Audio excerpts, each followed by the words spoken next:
Welcome to AG point. मैं उम्मीद करता हूं कि आप लोग बहुत अच्छे होंगे। चलिए, आज का जो हमारा क्लास है यह समसामयिक मुद्दों पर है, नई राष्ट्रीय शिक्षा नीति। हालांकि ये राष्ट्रीय शिक्षा नीति पे आप लोग बहुत से पॉइंट्स को जान चुके होंगे कि आखिर राष्ट्रीय शिक्षा नीति में है क्या। चलिए, इसको मैं अपने स्तर से समझाता हूँ सिंपली भाषा में कि आखिर ये नई राष्ट्रीय शिक्षा नीति है क्या और इसकी आवश्यकता क्यों पड़ी। सबसे पहले समझते हैं कि शिक्षा और शिक्षा का महत्व।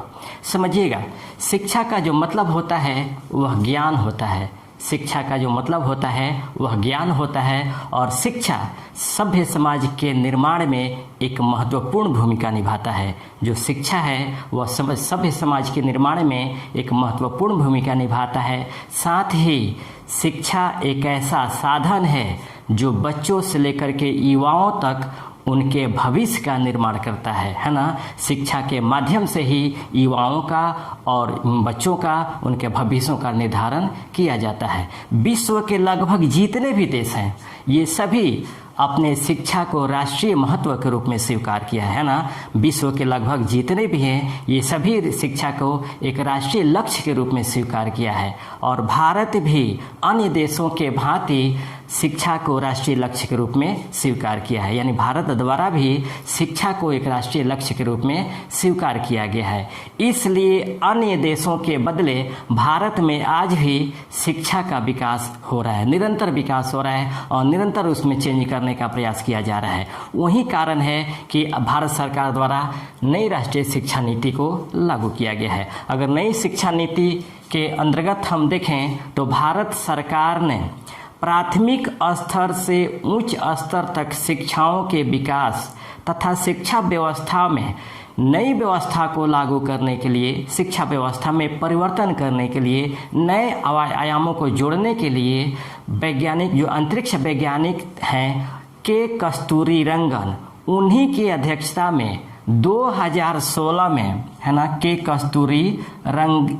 कस्तूरी रंजन की अध्यक्षता में 2016 में नई शिक्षा नीति के एक नए प्रारूप के लिए उन्होंने एक समिति की गठित की है ना। भारत सरकार द्वारा के कस्तूरी रंगन की अध्यक्षता में 2016 में नए शिक्षा नीति के एक प्रारूप को तैयार करने के लिए एक शिक्षा नीति का गठन किया है ना। और के कस्तूरी रंगन वाली अध्यक्षता ने एक शिक्षा के प्रारूप को तैयार कर 2 सालों में इन्होंने जहाँ तहाँ से शिक्षा के अलग अलग आयामों को देखा, अलग अलग एनजीओ से, अलग अलग शिक्षाविदों से मालूम किया, अलग अलग समाज के लोगों से मालूम किया कि आखिर कौन कौन से इसमें शिक्षा में परिवर्तन किए जा सकते हैं। उसके बाद के कस्तूरी रंगन की अध्यक्षता वाली प्रारूप समिति ने इस शिक्षा की रिपोर्ट को 31 मई 2019 को भारत सरकार को सौंपा है ना। के कस्तूरी रंगन की अध्यक्षता वाली समिति ने पूरे शिक्षा की रिपोर्ट को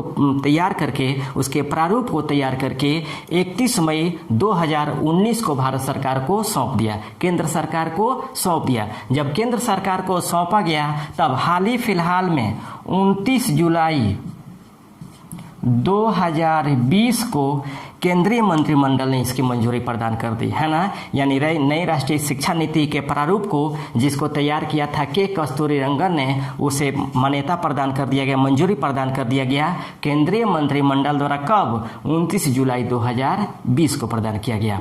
अब केंद्रीय मंत्रिमंडल द्वारा जब मंजूरी प्रदान कर दी गई है तो लोकसभा राज्यसभा में पारित करने के बाद पुनः राष्ट्रपति के पास भेजा जाएगा और राष्ट्रपति के सिग्नेचर के बाद यह आपको कानून का रूप लेगा, यानी नई राष्ट्रीय शिक्षा नीति का रूप लेगा। लेकिन इस नई राष्ट्रीय शिक्षा नीति को समझने से पहले हम पूरे भारत के शिक्षा के इतिहास को एक बार समझ लेते हैं। जब हम पूरे भारत के शिक्षा के इतिहास को समझ लेंगे तो ये भी हमें समझने में आसानी होगी कि आखिर कौन कौन से कारक जिम्मेदार थे जिनको लेकर के भारत में शिक्षाओं पे हमेशा चेंजिंग किया गया, अलग अलग समितियां गठित की गई, अलग अलग शिक्षा नीतियों का निर्माण किया गया और इसमें परिवर्तन किया गया। तो चलिए पहले हम भारत के इतिहास के भारतीय इतिहास के पूरा शिक्षा के इतिहास को समझते हैं। भारत में पूरा शिक्षा के इतिहास को समझते हैं, है ना।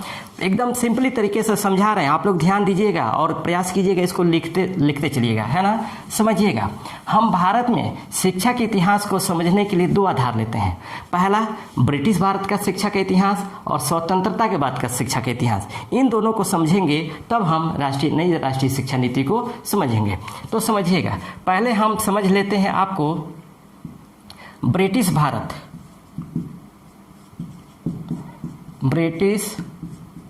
भारत की शिक्षा। समझिएगा, ब्रिटिश भारत की शिक्षा। भारत में जब अंग्रेजों ने आया, यहाँ आकर उन्होंने अपना उपनिवेश की स्थापना की, ब्रिटिश उपनिवेश की भारत में जब अंग्रेजों ने स्थापना की तो अंग्रेजों को यहाँ उद्देश्य नहीं था कि भारतीयों को शिक्षित किया जाए। उनका मुख्य उद्देश्य ये था कि वैसे वर्गों को ही शिक्षित किया जाए जिनसे उनका काम चल जाए। उनका कोई प्रोपेगेंडा या कोई ऐसा टारगेट नहीं था कि हम भारतीयों को शिक्षित करें। लेकिन इसी क्रम में सबसे पहले 1781 में वारेन हेस्टिंग ने कलकत्ता मदरसा की स्थापना की। ये सब समझते जाइएगा, एकदम क्रम से मैं लेकर चल रहा हूँ, पूरा इतिहास को लेकर चल रहा हूँ। सबसे पहले 1781 में वारेन हेस्टिंग ने आपको कलकत्ता मदरसा की स्थापना की, है ना। कलकत्ता मदरसा की स्थापना की, जिसमें आपको भारत की शिक्षाओं का इसमें विकास, उर्दू और फारसी इसमें शिक्षा को दिया गया। उसके बाद 1791 में आपको बनारस 1791 जोनाथन डंकन ने आपको संस्कृत विद्यालय की स्थापना, है ना। जोनाथन डंकन ने संस्कृत विद्यालय की स्थापना बनारस में किया था। किसने? जोनाथन डंकन ने। ये पूरा इतिहास लेकर चल रहे हैं, थोड़ा सा समय लगेगा, लेकिन धैर्यपूर्वक पढ़िएगा। ऐसा आपको वीडियो नहीं मिलेगा, जितना मैं पूरा इतिहास बता दे रहा हूँ ऐसा आपको नहीं मिलेगा। थोड़ा सा धैर्य रखिएगा क्योंकि क्लास लंबा होगा। तो 1791 में जोनाथन डंकन ने बनारस में संस्कृत विद्यालय की स्थापना की। उसके बाद आपको 1800 ईस्वी में लॉर्ड वेलेस्ली ने आपको असैनिकों के लिए शिक्षा के विकास के लिए आपको कलकत्ता में फोर्ट विलियम की स्थापना की, है ना। फोर्ट विलियम कॉलेज की स्थापना की थी, 1800 में, है ना। इसमें भी असैनिकों को शिक्षा दिया गया था, लेकिन ज़्यादा ये सफल नहीं हो पाया। उसके बाद 1813 में भारतीय शिक्षा के विकास पर 1813 के अधिनियम है ये, 1813 के अधिनियम में आपको 1 लाख रुपया भारतीय शिक्षा पर खर्च करने का प्रावधान किया गया, है ना। फिर समझिएगा, 1781 में कलकत्ता मदरसा की स्थापना किया वारेन हेस्टिंग। 1791 में जोनाथन डंकन ने संस्कृत विद्यालय की स्थापना की। 1800 ईस्वी में आपको कलकत्ता में फोर्ट विलियम कॉलेज की स्थापना की लॉर्ड वेलेस्ली ने। और 1813 के अधिनियम में भारतीय शिक्षा के विकास के लिए 1 लाख रुपया खर्च करने का प्रावधान किया गया, है ना। उसके बाद आपको जैसे जैसे भारतीयों में राष्ट्रीय चेतना का विकास हुई, वैसे वैसे शिक्षा की मांग बढ़ने लगी, शिक्षा के विकास के लिए मांग बढ़ने लगी। और जब मांग बढ़ने लगी तो लॉर्ड विलियम बेंटिक के समय में शिक्षा के माध्यम को लेकर के विवाद उत्पन्न हो गया, है ना। शिक्षा के माध्यम को लेकर विवाद उत्पन्न हो गया। तब 1835 में लॉर्ड मैकाले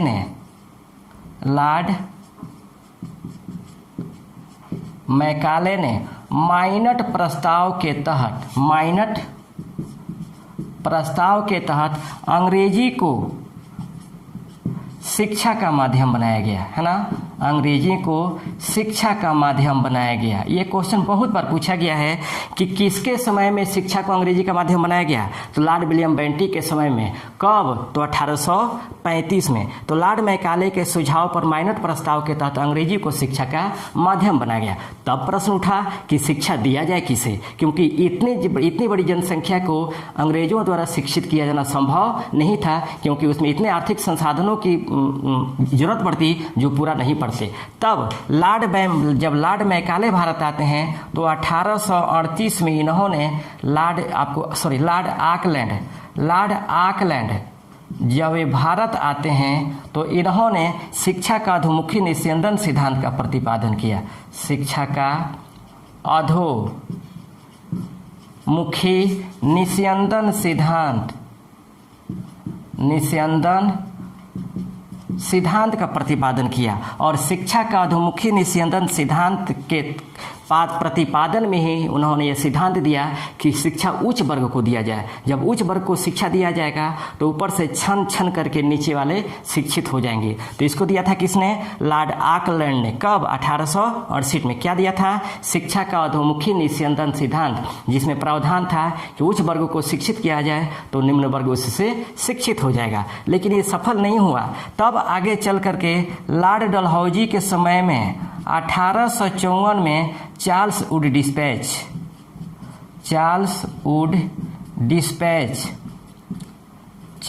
वुड डिस्पैच को लाया गया। समझिएगा, ये जो चार्ल्स वुड डिस्पैच है, भारत में सर्वप्रथम शिक्षा के विकास के लिए सर्वप्रथम आयोग का गठन किया गया था। हाँ, चार्ल्स वुड की अध्यक्षता में यह चार्ल्स वुड डिस्पैच के नाम से जाना जाता है।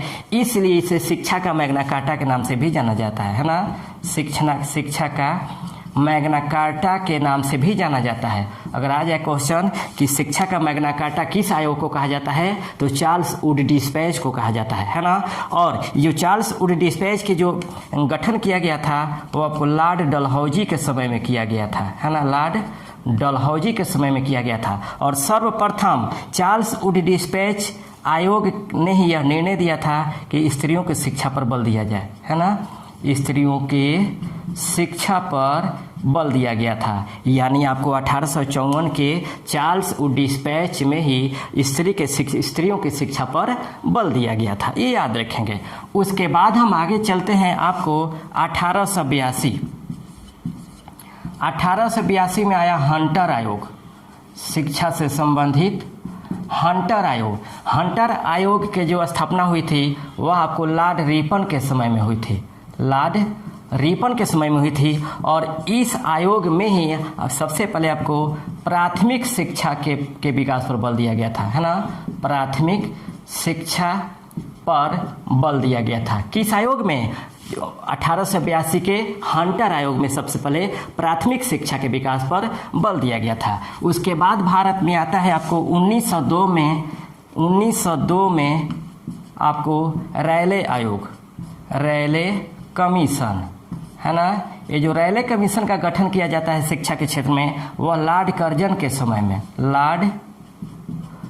के समय में आपको गठित किया जाता है। और याद रखिएगा, ये थॉमस रैले की अध्यक्षता में आपको शिक्षा आयोग का गठन किया गया था 1902 में। इन्होंने ही सुझाव दिया था और इनके सुझाव पर 1904 में विश्वविद्यालय अधिनियम पारित किया गया था, है ना। विश्वविद्यालय अधिनियम आपको पारित किया गया था। कब? 1904 में, है ना, रैले कमीशन के सुझाव पर। उसके बाद आपको 1917 में आपको सैंडलर आयोग का गठन किया गया। सैंडलर आयोग, है ना।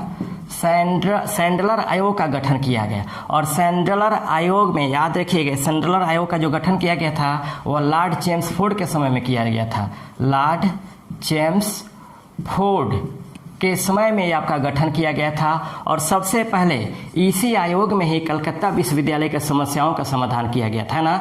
कलकत्ता विश्वविद्यालय के समस्याओं का समाधान के लिए ही आपको सैंडलर आयोग का गठन किया गया था। इनका पूरा नाम था माइकल सैंडलर, है ना। तो कलकत्ता विश्वविद्यालय के समस्याओं के समाधान के लिए ही आपको सैंडलर आयोग का गठन किया गया था। उसके बाद अगर हम बात करें तो 1929 में आता है शिक्षा का मूलहट। आपको 1929 में हार्टोग समिति, है ना। हार्टोग समिति, है ना। ये हार्टोग जो समिति थी वो आपको लॉर्ड इरविन के समय में, लॉर्ड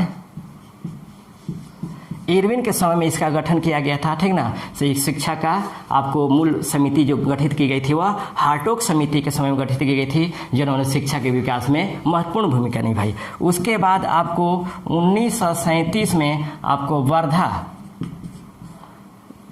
शिक्षा का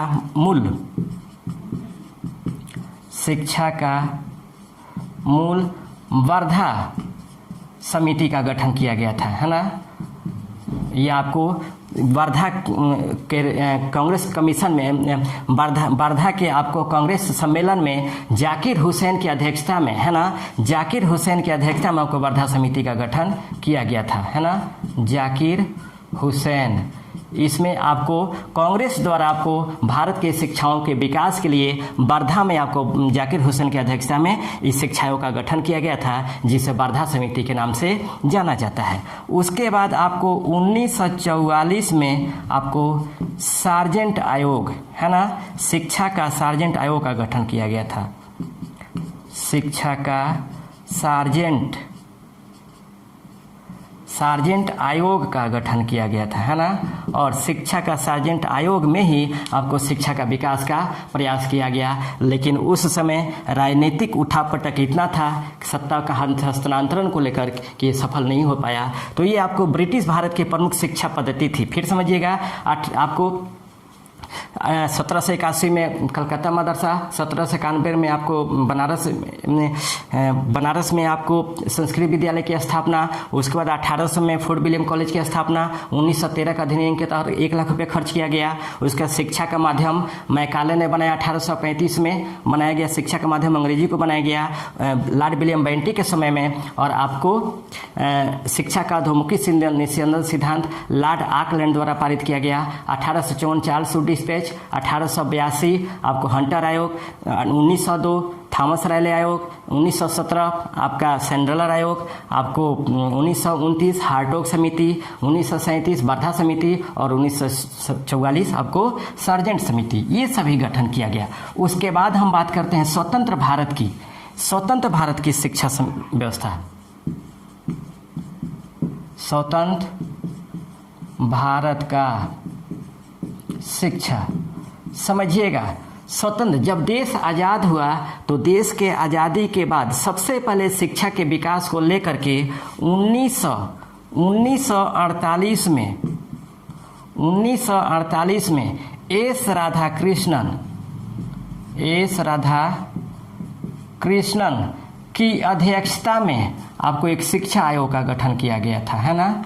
आपको एस राधाकृष्णन की अध्यक्षता में एक शिक्षा आयोग का गठन किया गया था। और इन्हीं के सुझाव पर 1953 में आपको यूजीसी का गठन किया गया, विश्वविद्यालय अनुदान आयोग का गठन किया गया, जिसका मुख्य उद्देश्य था कि भारत में जितने भी शिक्षण संस्थान खोल रही हैं उनको मान्यता प्रदान करना। तो ये यूजीसी का मुख्य कार्य था। उसके बाद 1953 में ही माध्यमिक शिक्षा आयोग का गठन किया गया। माध्यमिक शिक्षा आयोग का गठन किया गया, जिन्हें मुदालियर शिक्षा आयोग के नाम से भी जाना जाता है, जिन्हें मुदालियर शिक्षा आयोग के नाम से भी जाना जाता है। ये सब ध्यान रखेंगे, है ना। 1953 में माध्यमिक शिक्षा आयोग का गठन किया गया, जिन्हें मुदालियर शिक्षा आयोग के नाम से भी जाना जाता है। और इन्हीं के सुझाव पर 1961 में NCERT, है ना, का गठन किया गया। समझिएगा, माध्यमिक शिक्षा आयोग या मुदालियर शिक्षा आयोग के सुझाव पर ही आपको 1961 में NCERT का गठन किया गया। ये क्रम से चल रहे हैं, ये पूरा इतिहास आप ध्यान देंगे, इसको लिखते चलेंगे आप लोग, तो आपको NCERT का गठन किया गया। उसके बाद 1964 में आपको शिक्षा के विकास के लिए कोठारी आयोग का गठन किया गया। कोठारी आयोग का गठन किया गया। और याद रखिएगा, कोठारी आयोग ने ही सबसे पहले भारत में आपको त्रिभाषीय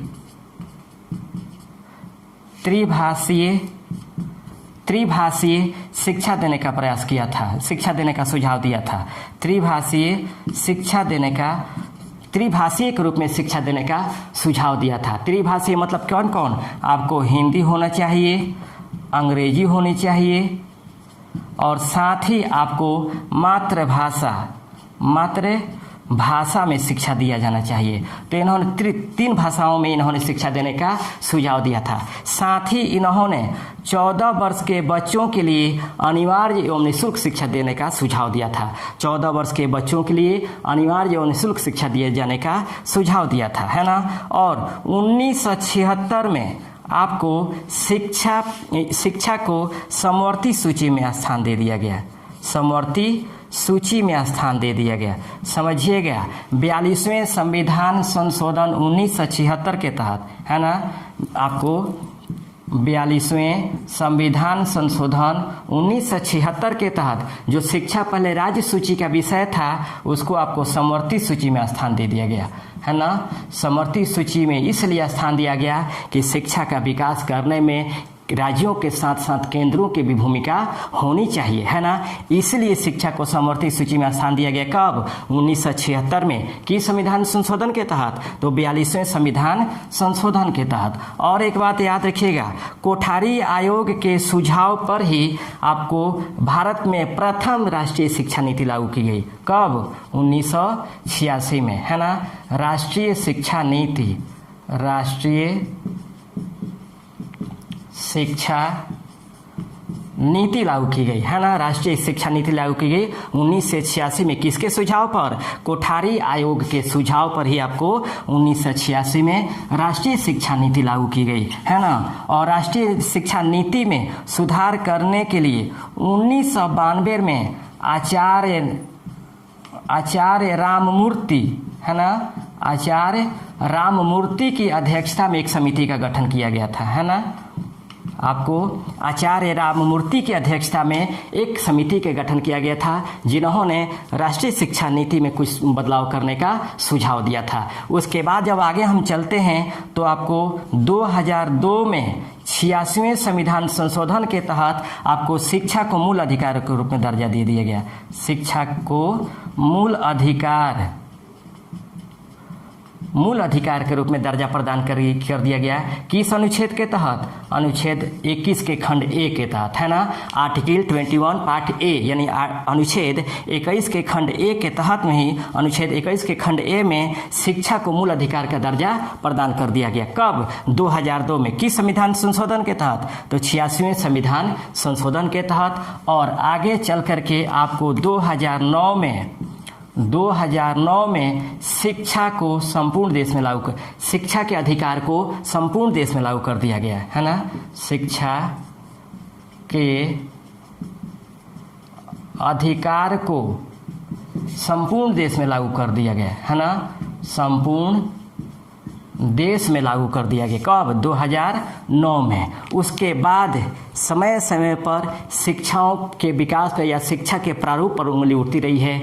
इसीलिए कांग्रेस सरकार के बाद जब केंद्र में एनडीए की गवर्नमेंट आती है, यानी भाजपा समर्थित, भाजपा और उनके सहयोगियों पार्टियों की सरकार आती है, तो भाजपा समर्थित यानी एनडीए गवर्नमेंट ने अपने प्राथमिकता में शिक्षा में सुधार के लिए रखा था कि जब उनकी सरकार बनेगी तो सबसे पहले वो शिक्षा में सुधार करने का प्रयास करेंगे, है ना। और वही ने, क्योंकि उनका जो मैनिफेस्टो था, एनडीए गवर्नमेंट का जो मैनिफेस्टो था, उस मैनिफेस्टो में था, उनके प्राथमिकताओं में था कि किसी भी तरह शिक्षा में परिवर्तन किया जाएगा। और इसी को लेकर के केंद्र सरकार ने सबसे पहले 2015 में TSR सुब्रमण्यम,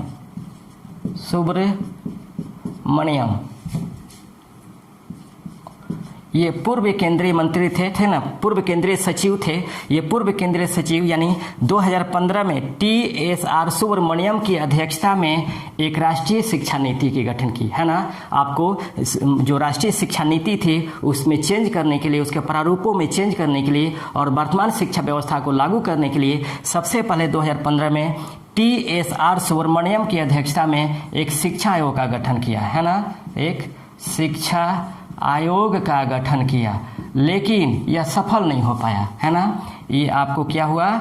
सफल नहीं हो पाया, है ना। इसीलिए 2016 में जो अंतरिक्ष वैज्ञानिक थे के कस्तूरीरंगन,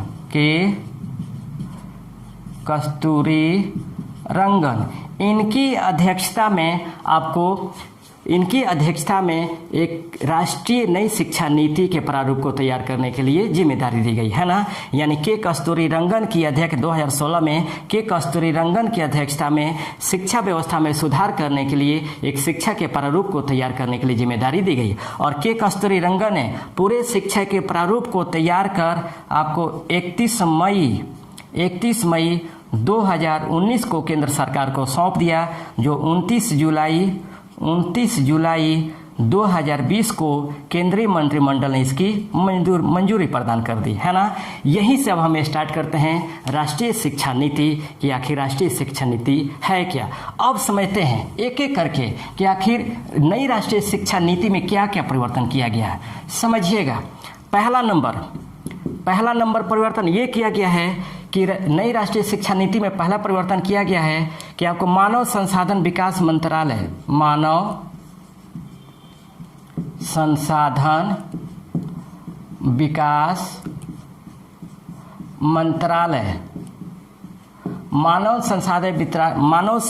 विकास मंत्रालय का नाम बदलकर आपको शिक्षा मंत्रालय कर दिया गया है ना। शिक्षा मंत्रालय कर दिया गया है, याद रखेंगे, है ना। आपको मानव संसाधन विकास मंत्रालय का नाम बदल करके शिक्षा मंत्रालय कर दिया गया। और एक यहाँ एक बात समझिएगा, 1986 में जब राष्ट्रीय शिक्षा नीति को लागू किया गया था तो ये आपको राजीव गांधी के प्रधानमंत्रित्व काल में लागू किया गया था। लेकिन इस शिक्षा नीति को लागू करने से पहले 1985 में पहले शिक्षा मंत्रालय ही था, है ना। 1985 में जो मानव संसाधन विकास मंत्रालय था उसका नाम आपको शिक्षा मंत्रालय ही था। लेकिन राजीव गांधी ने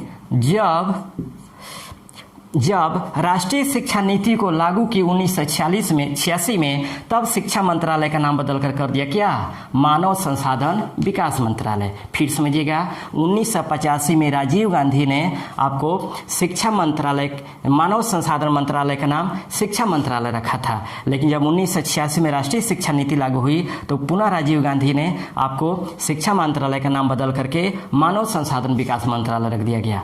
फिर जब के कस्तूरी रंगन की अध्यक्षता में जब शिक्षा आयोग का गठन किया गया है तब उन्होंने आपको मानव संसाधन विकास मंत्रालय का नाम बदल करके शिक्षा मंत्रालय रख दिया गया है ना। अब समझिएगा, ये जो नई शिक्षा नीति है ये आपको 1986 का स्थान लेगी, है ना।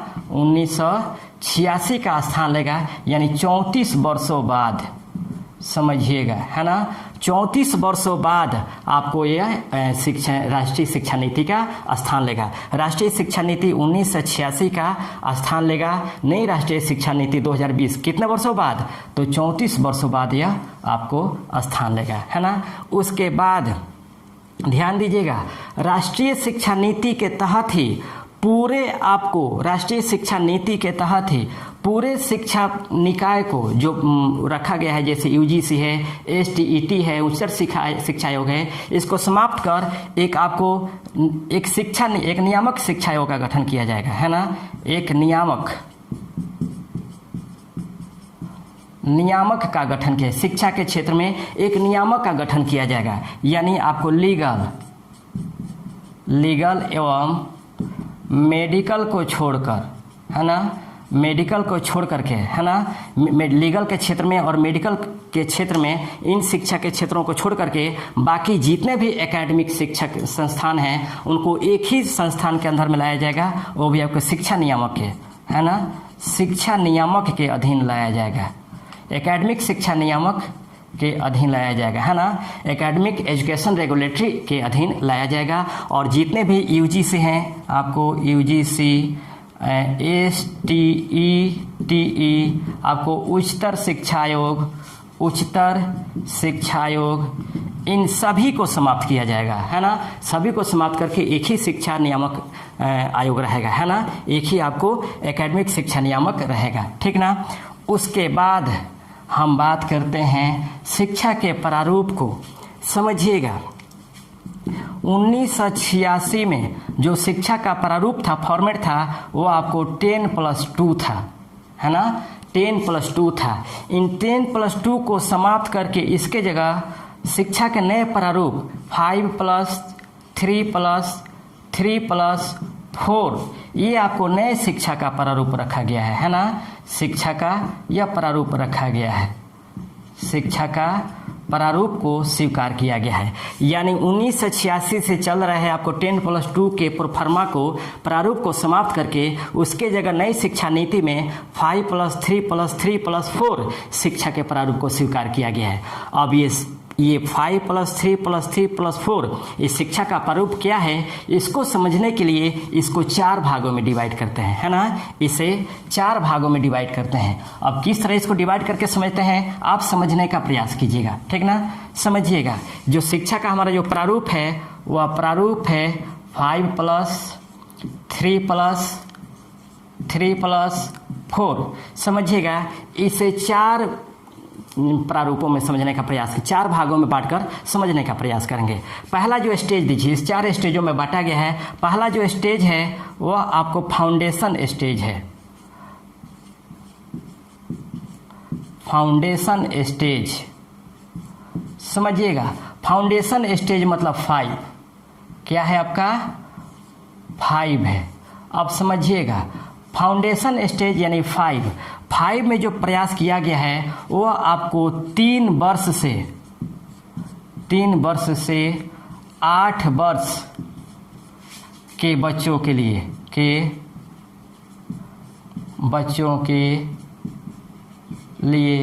शिक्षा का प्रावधान किया गया है। समझिएगा, 3 वर्ष से 8 वर्ष के बच्चों के लिए, 3 वर्ष से 8 वर्ष के बच्चों के लिए शिक्षा का प्रावधान किया गया है। समझिएगा, शिक्षा व्यवस्था में राष्ट्रीय शिक्षा नीति में जो प्रावधान किया गया है वह अब शिक्षा जो पाने का अधिकार है वह 3 से 18 वर्ष है ना। 3 से 18 वर्ष है, जबकि 1986 वाले में था आपको 6 से 14 वर्ष, है ना। 1986 में आपको 6 से 14 वर्ष और 3 से 18 वर्ष में आपको 2020 के शिक्षा नीति में प्रावधान है। अब समझिएगा, ये 3 से 8 वर्ष के बच्चों के लिए शिक्षा का प्रावधान किया किसमें, फाउंडेशन स्टेज, एकदम आधार कहा जाता है ना कि शिक्षा का जो आधार है वो फाउंडेशन स्टेज में। अब इसमें देखिएगा, प्रथम 3 वर्ष वो आपको आंगनबाड़ी में प्री स्कूलिंग शिक्षा दी जाएगी, है ना। प्री स्कूलिंग शिक्षा दी जाएगी। उसके बाद आगे 2 वर्ष के लिए कक्षा 1 एवं कक्षा 2 के लिए शिक्षा दिया जाएगा। समझिएगा, थोड़ा फिर समझिएगा। मान लीजिए मैं 3 वर्ष का प्रावधान है कि जो 3 वर्ष का बच्चा हो जाएगा उसके बाद उसे स्कूल में पढ़ने के लिए भेजा जाएगा। पहले क्या था कि पहले 5 वर्ष का लड़का हो जाता था तब उसे स्कूल में पढ़ने के लिए भेजा जाता था, लेकिन नई राष्ट्रीय शिक्षा नीति में प्रावधान किया गया है कि नहीं, अब 3 वर्ष का बच्चा हो जाएगा तब उसे स्कूल में पढ़ने के लिए भेजा जाएगा। तो मान लीजिए 3 वर्ष जो उसका उम्र है प्लस 3 वर्ष जो आपको आंगनबाड़ी में पढ़ेगा। समझ लीजिएगा, ये 3 वर्ष का बच्चा है जिसे भेजा गया कहाँ, आंगनबाड़ी में, है ना। आंगनबाड़ी में कितना वर्ष पढ़ा, 3 वर्ष पढ़ा और 3 वर्ष पढ़ने के बाद पुनः उसे 2 वर्ष और शिक्षा दिया गया। कौन, कक्षा 1+2, है ना, दिया गया। इसमें प्लस 2 वर्ष और जो शिक्षा दिया गया आपको कक्षा 1 एवं 2 कक्षा दिया गया, तो 8 वर्ष हो गया कि नहीं। 3 वर्ष आपको 3 वर्ष और 2 वर्ष, 8 वर्ष हो गया ना। तो आपको 3 से 8 फाउंडेशन स्टेज में 3 से 8 वर्ष के लिए बच्चों के लिए शिक्षा का प्रावधान किया गया है, जिसमें प्रथम 3 वर्ष वो आंगनबाड़ी में पढ़ेगा। आंगनबाड़ी में पढ़ने का मतलब है कि उसे वहाँ पहले शिक्षा के लिए रुचि जगाया जाएगा, उसे भेजा जाएगा कि वो समझे कि हाँ हमें पढ़ना चाहिए, उसे रुचि जगाइए, जैसा वो चाहेगा वैसे उसे करने के लिए आज़ादी दी जाए, खेलने के लिए आज़ादी, बोलने के लिए आज़ादी, जो मन करे वो करने की आज़ादी उसे दी दी जाएगी आपको प्रथम 3 वर्ष, आपको जिसे प्री स्कूलिंग शिक्षा कहा जाता है।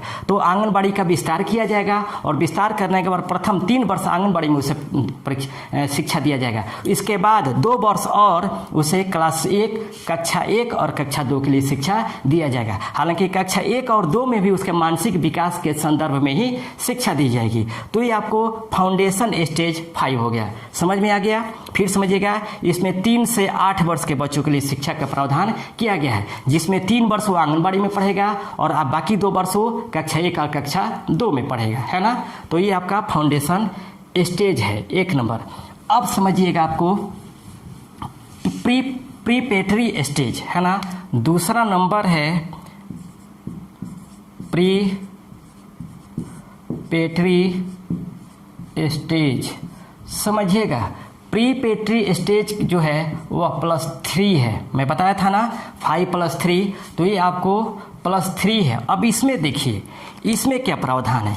इसमें जो प्रावधान है वो आपको 8 वर्ष से 11 वर्ष, 8 से 11 वर्ष के बच्चों के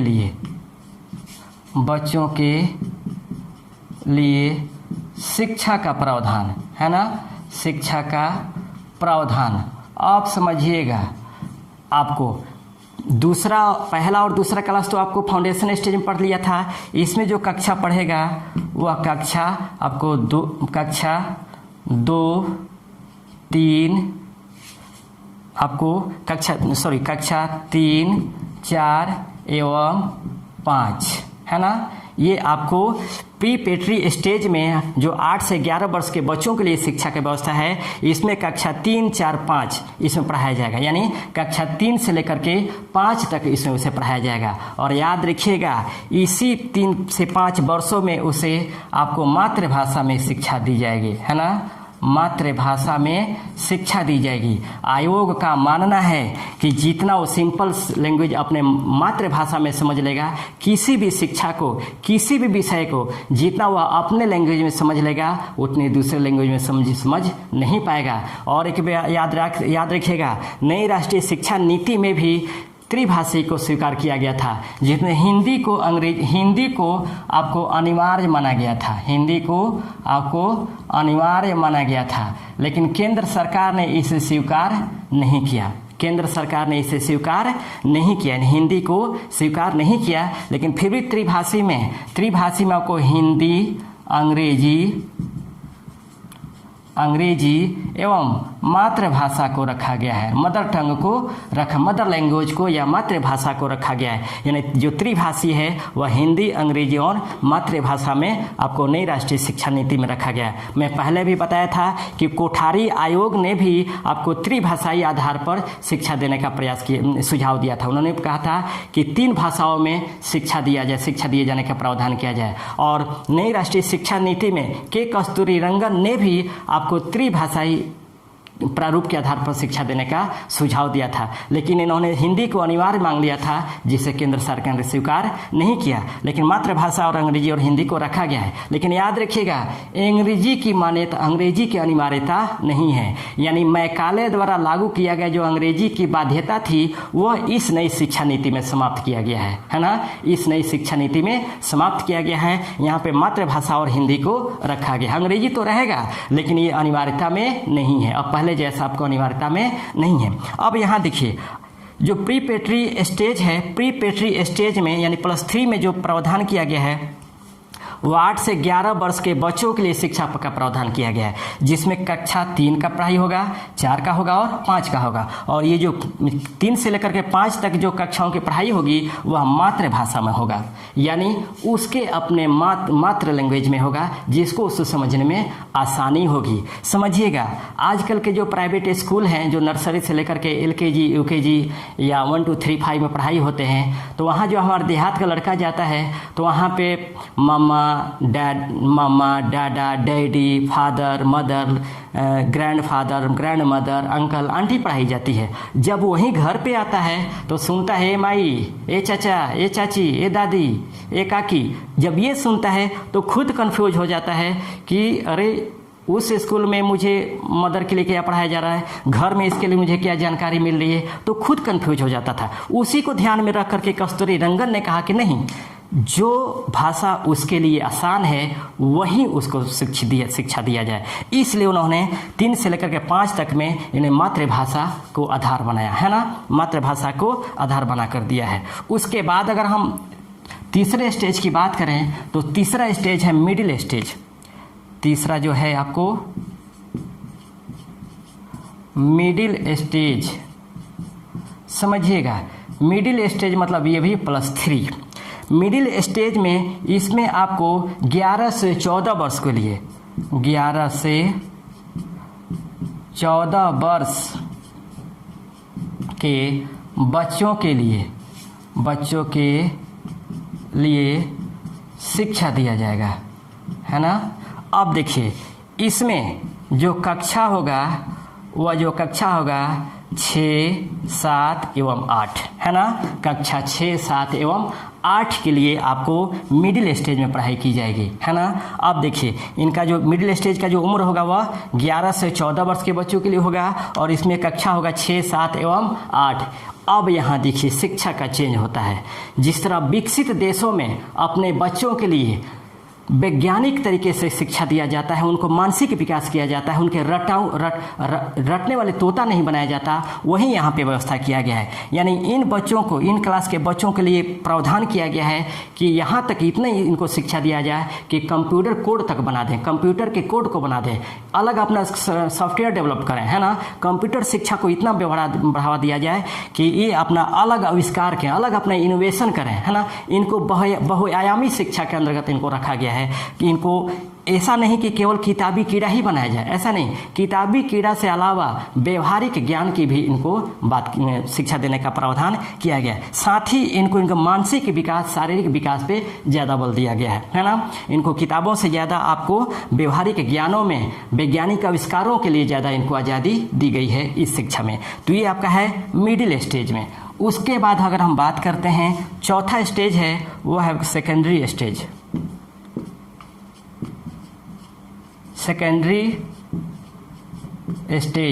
सेकेंडरी स्टेज जो है वो आपको +4 है, +4। अब समझिएगा ये जो +4 है इसमें आपको 14 से 18 वर्ष के बच्चों के लिए शिक्षा। अब समझिएगा इसमें जो कक्षा का प्रावधान किया गया है 9, 10, 11 एवं 12, है ना। हो गया ना। आपको 14 से 18 वर्षों में सेकेंडरी स्टेज में आपको 9, 10, कक्षा 9, 10, 11 एवं 12, ये आपको इसमें शिक्षा का प्रावधान किया गया है। अब समझिएगा इसमें 9, 10, 11 एवं 12 में ये जो शिक्षा का व्यवस्था दिया गया है यह आपको सेमेस्टर वाइज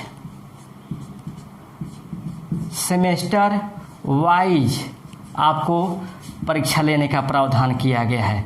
साथ ही बोर्ड के परीक्षाओं को आसान बनाया गया है ना। बोर्ड के परीक्षा को इसमें आसान बनाया गया है। साथ ही बोर्ड का जो परीक्षा होगा वो आपको वस्तुनिष्ठ होगा एवं व्याख्यात्मक होगा, है ना, व्याख्यात्मक होगा। साथ ही इन्हें आपको रटने वाली, ऐसा ना कि कोचिंगों के माध्यम से, ट्यूशनों के माध्यम से इन्हें रटा दिया जाए किसी क्वेश्चनों को या किसी विषयों को, ऐसा नहीं। इन्हें आपको व्यवहारिक ज्ञान दिया जाएगा और व्यवहारिक ज्ञान दे करके इन्हें तैयार किया जाएगा, है ना। और ये तैयार करने के बाद यहीं से आपका स्टार्ट होता है उच्च शिक्षा। लेकिन इसके पहले समझिएगा ये आपको चारों स्टेजों में, यानी 5+3+3+4, ये जो 4 स्टेज हैं, इन चारों स्टेजों में 2030 तक जो लक्ष्य रखा गया है, वर्ष 2030 तक जो लक्ष्य रखा गया है वो आपको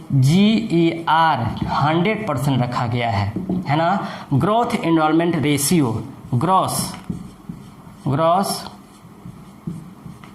एनरोलमेंट रेशियो, है ना। ये आपको सकल नामांकन अनुपात, नामांकन अनुपात का जो टारगेट रखा गया है 100%, वह 2030 तक रखा गया है। कहने का मतलब है कि अगर ये शिक्षा नीति लागू होती है तो 3 वर्ष का जब बच्चा हो जाता है तब 3 वर्ष से बच्चा के बाद 3 वर्ष के बाद और 18 वर्षों तक उसे 100% तक उनकी शिक्षा दी जाएगी, यानी उनका एडमिशन लिया जाएगा और उनकी पढ़ाई कराई जाएगी, है ना। तो ये आपको वर्ष 2030 तक 100% GER रखा गया है, यानी ग्रॉस एनरोलमेंट रेशियो, यानी सकल नामांकन अनुपात का रेशियो रखा गया है, ठीक ना। तो ये आपको ये इसमें प्रावधान है।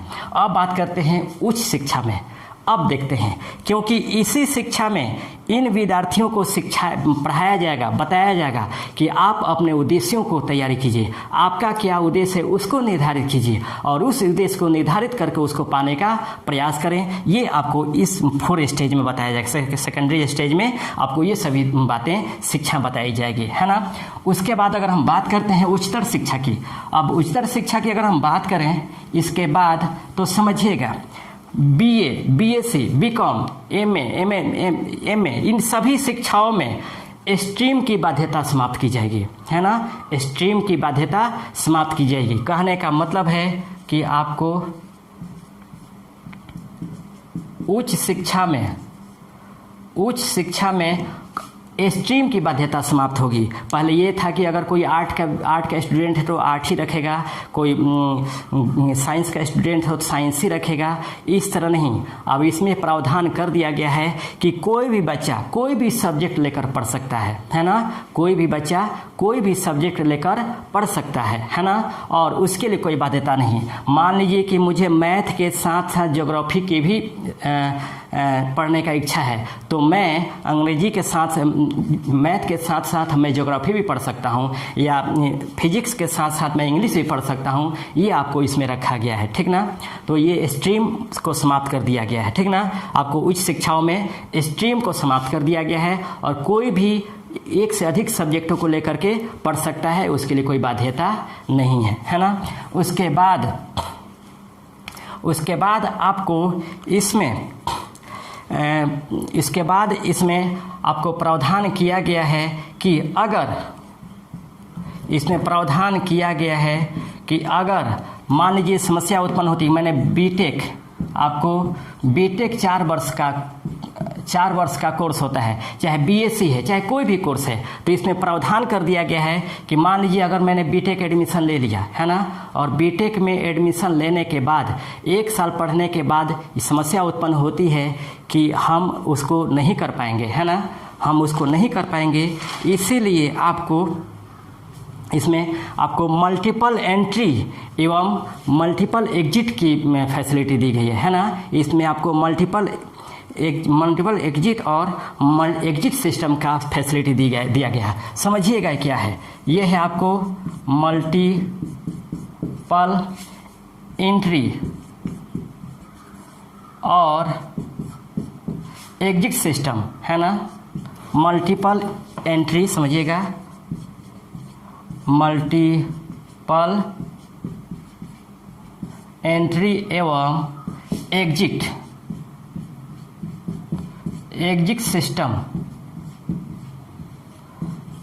सिस्टम का प्रावधान किया गया है। ये समझिएगा क्या है।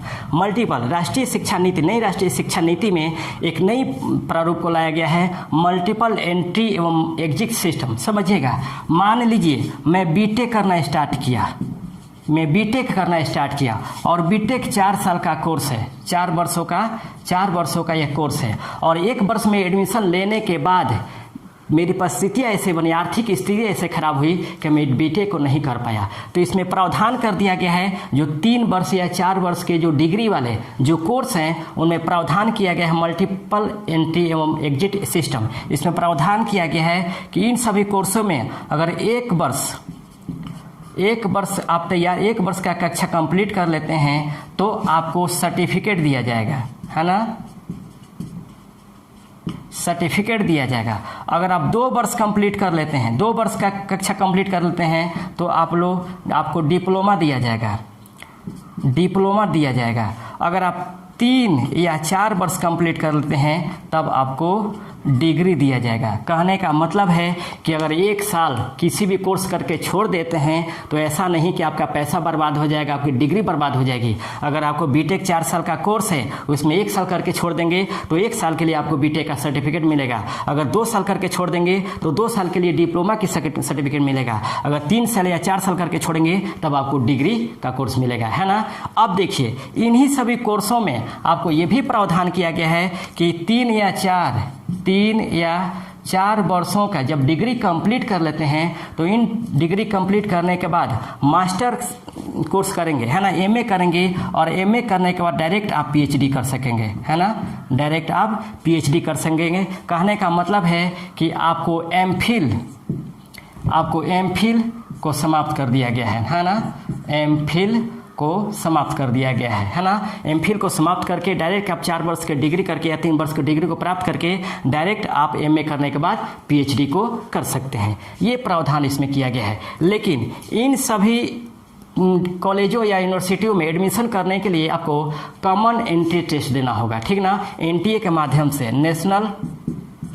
नेशनल टेस्ट एजेंसी के माध्यम से कॉमन एप्टीट्यूड टेस्ट आपको देना होगा, और उसी कॉमन एप्टीट्यूड टेस्ट के माध्यम से आपको इसमें एडमिशन मिले जाएंगे। वो एडमिशन कौन लेगा, आपको एग्जाम कौन लेगा, तो एनटीए लेगा, नेशनल टेस्ट एजेंसी लेगी, और इसी नेशनल टेस्ट एजेंसी के माध्यम से आप कॉमन एप्टीट्यूड टेस्ट देंगे और इसके माध्यम से इसमें एडमिशन होगा, है ना। इसके अलावा जो आप कोर्स किए रहेंगे इसके आपको क्रेडिट दिया जाएगा, एकेडमिक क्रेडिट रेशियो दिया जाएगा,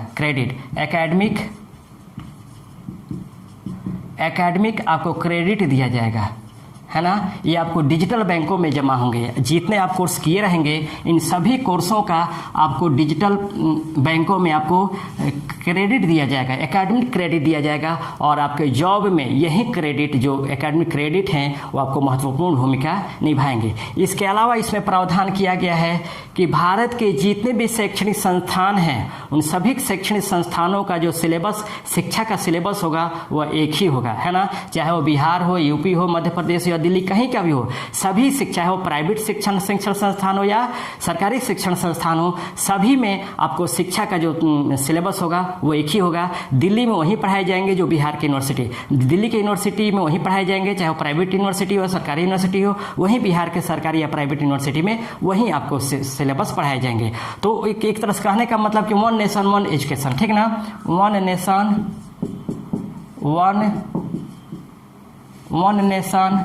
1 एजुकेशन, है ना, का इसमें प्रावधान किया गया है, ठीक ना।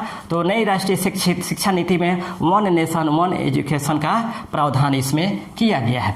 इसके अलावा जितने भी प्राइवेट स्कूल हैं इन सभी प्राइवेट स्कूलों को मनमानी तरीके से आपको फ़ी लेने के लिए बाध्यता, अनिवार्यता नहीं होगी, है ना। ये फ़ी मनमानी तरीके से फ़ी नहीं ले सकते। साथ ही इसमें आपको शिक्षकों के साथ साथ अभिभावकों को भी अभिभावकों को भी सिखाने का इसमें प्रावधान किया गया है ना। जितने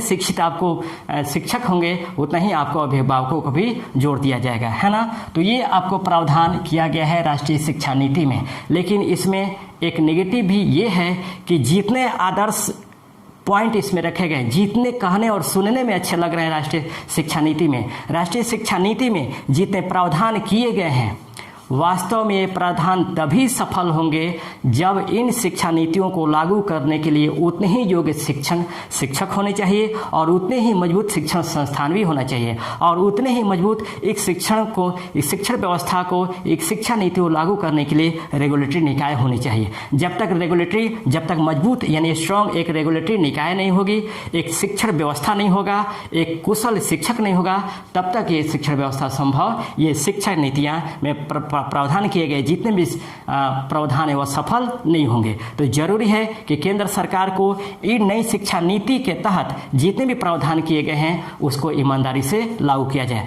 निसंदेह अगर मैं कहूं कि अगर जितने नई राष्ट्रीय शिक्षा नीति में जितने भी प्रावधान किए गए हैं अगर ये लागू कर दिए जाते हैं तो नो डाउट भारत में शिक्षा का जो स्तर होगा वह काफ़ी ऊंच होगा, क्योंकि राष्ट्रीय शिक्षा नीति 1986 में केवल रोजगारपरक शिक्षा नहीं दिए जाते थे, ज्ञान आधारित शिक्षा दिए जाते थे। उसमें बीए, बीएससी, एलएलबी कर लीजिए, करने के बावजूद आपको सरकार पर निर्भर रहना पड़ता था कि कब हम जॉब देगी। लेकिन इसमें जो शिक्षा नीति में जो प्रावधान किए गए हैं, इसमें ये रोजगारपरक शिक्षा है, इसमें बहुआयामी टेक्निकली शिक्षा दी जा रही है कि लड़का अगर शिक्षा पा ले तो उसके सरकारी नौकरियों के लिए आशा करने की जरूरत न पड़े, वह खुद अपना रोजगार डेवलप कर ले। तो इसलिए इसको लागू किया जाने का प्रयास किया जा रहा है और उम्मीद करता हूं कि ये सही लागू होगा, है ना। और बाकी आगे क्या होता है यह सरकार की नीतियां पे डिपेंड करेगा। जैसा भी होगा पुनः हम आपको बताने का प्रयास करेंगे।